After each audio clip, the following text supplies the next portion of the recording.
va voir maintenant le cas d'un miroir concave. Un miroir qui est courbé vers l'intérieur, puis au lieu de le dessiner comme étant un miroir sphérique, comme ça devrait l'être, ou parabolique, en réalité, on va le dessiner comme un miroir droit en indiquant seulement le sens de la courbure du miroir avec des petits signaux. Comme ça, notre image va être plus stigmate, va être plus précisément située, c'est-à-dire que tous les rayons vont se rencontrer non loin les uns des autres. Alors, les rayons principaux, il y en a 4, mais le premier, je ne l'utiliserai pas. Je vais d'abord définir à quel endroit se situe le foyer du miroir. Le foyer, c'est l'endroit où se forme l'image lorsque les rayons arrivent de l'infini, ou disons, si on met une source au foyer, c'est l'endroit où il faut mettre la source pour que l'image se forme à l'infini.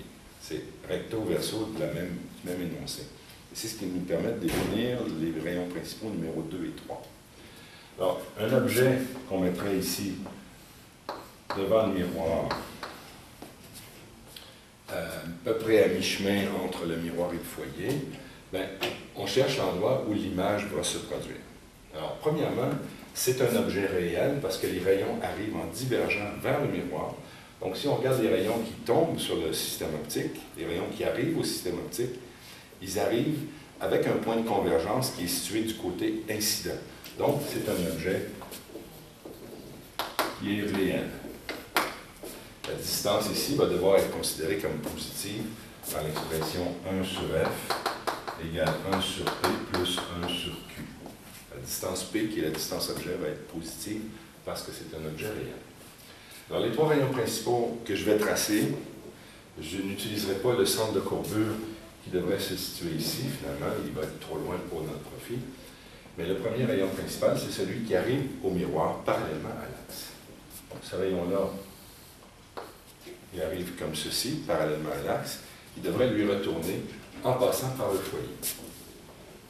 Donc ça, on peut dire que c'est le rayon principal numéro 2.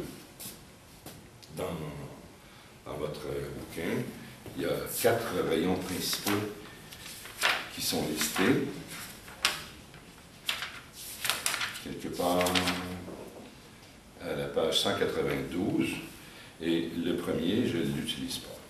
Donc, le rayon numéro 2, c'est le rayon qui arrive au miroir parallèlement à l'axe et repart en passant par le foyer. Le numéro 3, c'est celui qui arrive au miroir en passant par le foyer. Maintenant, là, il y a un jeu de mots. En passant par, c'est une façon de parler, parce qu'en réalité, on ne va pas prendre le rayon, le faire passer par le foyer pour le retourner au miroir comme ça, mais simplement, le rayon arrive au miroir sur exactement la même trajectoire que s'il était passé par le foyer. Donc, dans le fond, le rayon se situe sur une ligne droite passant par le foyer. Mais le rayon lui-même n'est pas passé par le foyer. Ça, c'est une façon de parler. Ce rayon-là, qui arrive au miroir en passant par le foyer, est réfléchi parallèlement à l'axe. Et le dernier rayon, c'est celui qui tombe sur le sommet du miroir. Ce rayon-là, il est réfléchi de façon symétrique. Donc, on prend la mesure ici, puis on la reporte en dessous. Ça donne à peu près 22 cm sur le tableau. Et là, j'ai mon 4e rayon principal.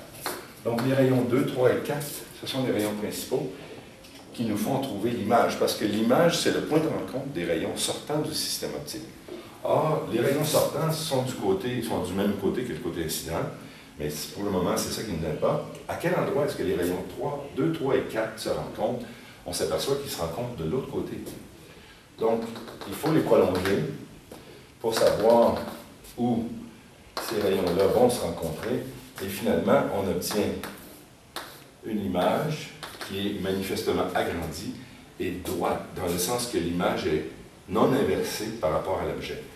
Alors, la distance qui est mesurée de ici jusqu'au système optique, c'est la distance P. De mémoire, on avait 35 cm ici.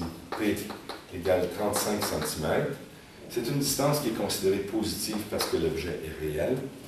Le foyer, il est à une distance de 70 cm. Et c'est également une distance qui est considérée positive parce que le foyer est réel. Le rayon passe réellement par le foyer. Et pour ce qui est de la distance Q, bien là, on va obtenir une distance négative. Si vous faites le calcul avec l'équation, vous allez obtenir environ moins 70. C'est ce que j'obtiens au tableau. Donc, voilà pour l'emplacement de l'image lorsque l'objet est situé entre le foyer réel et le miroir concave.